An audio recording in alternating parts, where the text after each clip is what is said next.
अभी हम लोग समझने का कोशिश करेंगे ग्रोथ एंड डेवलपमेंट। इसको हिंदी में, ग्रोथ को हिंदी में बोलते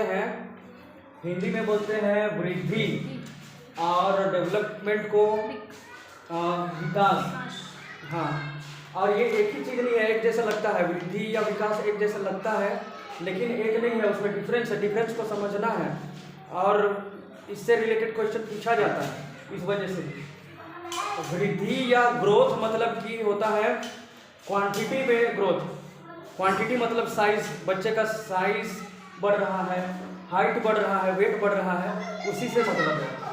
और डेवलपमेंट मतलब बच्चे का क्वालिटी, उसका स्किल और उसका मतलब उसका टैलेंट, उसका स्किल और उसकी कैपेसिटी, काबिलियत, एबिलिटी, योग्यता, ये सब बढ़ता है, उसको डेवलपमेंट बोलते हैं। और इसके पहले जो मैं लिखा था ना स्टेजेस ऑफ ग्रोथ, एक्चुअली वो स्टेजेस ऑफ ग्रोथ नहीं है, वो स्टेजेस ऑफ डेवलपमेंट है, तो मिस्टेक हो गया था, उसको आप लोग सुधार लीजिएगा। स्टेजेस ऑफ डेवलपमेंट था, अलग अलग स्टेजेस। और अभी समझिए कि प्रैक्टिकल एग्जाम्पल से मैं आप लोग को बता रहा हूँ। जैसे मैंने अपने बच्चे का बताया था, उसको हम खुद खिलाए पिलाए, लेकिन उसका ग्रोथ नहीं हो रहा था, वृद्धि नहीं हो रहा था, मतलब वजन नहीं बढ़ रहा था और ऊंचाई भी नहीं बढ़ रहा था, दांत भी नहीं उग रहा था, वो चलने भी स्टार्ट नहीं कर रहा था।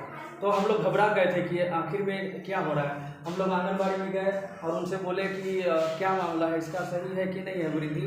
तो वो लोग वजन करके बोले जितना उसका उम्र था उसके अनुसार उसका वजन नहीं था। फिर बोलने लगे कि ये तो ऐसे में कुपोषित हो जाएगा आपका बच्चा, तो उम्र के हिसाब से उसका वृद्धि नहीं हो रहा है वजन का। इसलिए आप लोग उसको अंडा खिलाइए और दूसरा हम जैसे वो लोग बोले वैसा हम करते गए, फिर भी से ग्रोथ में कोई डिफरेंस या चेंज नहीं दिखाई पड़ रहा था। फिर हम लोग को बेचैन होकर के डॉक्टर के पास गए, उनसे बोले कि ऐसे ऐसा आंगनबाड़ी में बताया गया है हम लोगों को। तो उसने चेक किया, फिर बोला कि नहीं, कोई घबराने की ज़रूरत नहीं है, आप लोग उसको प्रॉपर डाइट दीजिए, प्रॉपर न्यूट्रिशन, लेकिन उसका ग्रोथ नहीं हो रहा है, साइज में इंक्रीमेंट नहीं हो रहा है, कोई बात नहीं, लेकिन डेवलपमेंट जो है प्रॉपर तरीके से हो रहा है बच्चे का। और डेवलपमेंट से रिलेटेड एक और इम्पोर्टेंट क्वेश्चन है कि डेवलपमेंट कई तरह से होता है। बच्चे का शारीरिक विकास होता है, भावनात्मक विकास होता है, कलात्मक विकास होता है, अलग अलग, उसको कहते हैं डायमेंशंस ऑफ डेवलपमेंट। उस पर हम लोग कल डिस्कस करेंगे। अभी मैं ये बोलना चाह रहा हूँ और आप लोग उसको याद रखिएगा कि फिजिकल डेवलपमेंट इन्फ्लुएंस करता है, मतलब प्रभावित करता है दूसरे डेवलपमेंट को। अलग अलग तरह के डेवलपमेंट है, अभी मैं बता दे रहा हूँ अलग अलग डेवलपमेंट क्या है। मनोवैज्ञानिक डेवलपमेंट, उसके बाद कहते हैं संज्ञानात्मक, मतलब नॉलेज एक्वायर करने का जो विकास है उसको संज्ञानात्मक डेवलपमेंट बोलते हैं। नकारात्मक नहीं, वो अलग है। नकारात्मक सकारात्मक वो अलग है। पहला है मनोवैज्ञानिक विकास, दूसरा है संज्ञानात्मक, तीसरा संवेगात्मक और चौथा शारीरिक विकास। ये जरूरी है, ये इम्पोर्टेंट है, और ये इन्फेंसी में या शैशव अवस्था में हो जानी चाहिए बच्चे का विकास, मनोवैज्ञानिक विकास और शारीरिक विकास। और दूसरा क्वेश्चन ये पूछा जाता है, अभी मैं एक क्वेश्चन पूछा था कि अलग अलग तरह के विकास है, उसको कौन सा विकास प्रभावित करता है, शारीरिक विकास प्रभावित करता है। फिर मैंने कहा कि मनोवैज्ञानिक विकास, मनोवैज्ञानिक विकास को दूसरे नाम से भी जाना जाता है, उसका नाम है मनोवैज्ञानिक विज्ञान का नाम है, पहले आत्मा का विज्ञान बोलते थे, लेकिन अभी बोलते हैं व्यवहार का विज्ञान या व्यवहारिक विज्ञान। ठीक है, इसी तरह से अलग अलग विकास के पहलू होते हैं या विकास के डायमेंशन होते हैं। और दूसरे जो है वो है भावनात्मक विकास, कलात्मक विकास, नैतिक विकास, सामाजिक विकास। इनको याद करना है।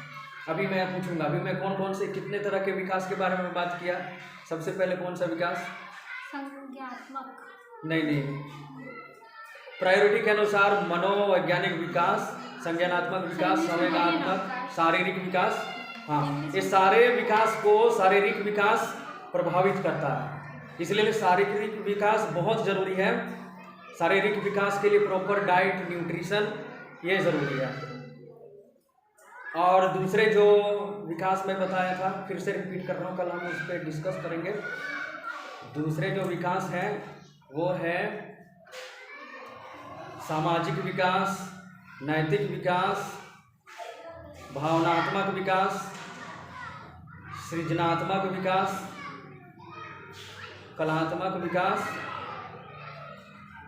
और आखिरी में हम बोल सकते हैं भाषा का विकास, भाषाई विकास। ठीक है, इसको ऑफ कर दीजिए, आस्था इसको ऑफ कर दो।